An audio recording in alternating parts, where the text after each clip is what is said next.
تعلیم کسی بھی معاشرے کی ترقی کا بنیادی جز ہوا کرتا ہے۔ طلباء کو عملی میدان میں حصہ لینے کے لیے بہترین سہولیات فراہم کرنا حکومت کے ساتھ ساتھ معاشرے کے ہر فرد کی ذمہ داری ہے تاکہ طلباء معاشرے کا ایک ذمہ دار شہری بن سکیں۔ ان خیالات کا اظہار chairman Gulberg town Nusratullah نے کمپریہنسو اسکول میں فیب لیب کے دورے کے موقع پر گفتگو کرتے ہوئے کہی۔ ان کے ہمراہ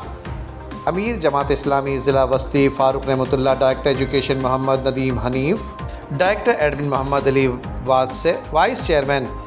UC2 محمد ظہیر مصطفیٰ، الخدمت بنو قابل کے admin executive personnel Awais Baig اور کمپریہنسو ہائی اسکول لیکچرار اور انتظامیہ بھی موجود تھی۔ اس موقع پر chairman Gulberg town Nusratullah نے کہا کہ کمپریہنسو اسکول کی پرنسپل سیدہ ہما اطہر صاحبہ کی تعریف نہ کرنا ناانصافی ہوگی۔ انہی کی کاوشوں کے ثمر ہے کہ آج یہاں فیب لیب موجود ہے جس سے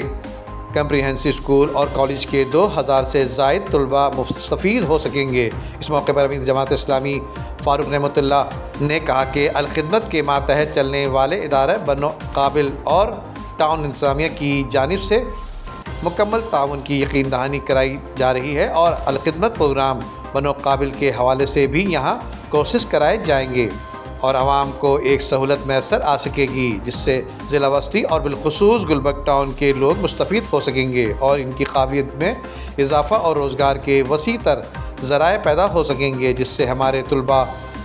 دور جدید کے تقاضوں سے ہم آہنگ ہو سکیں گے۔ ندیم صدیقی، میٹرو 7 پاکستان۔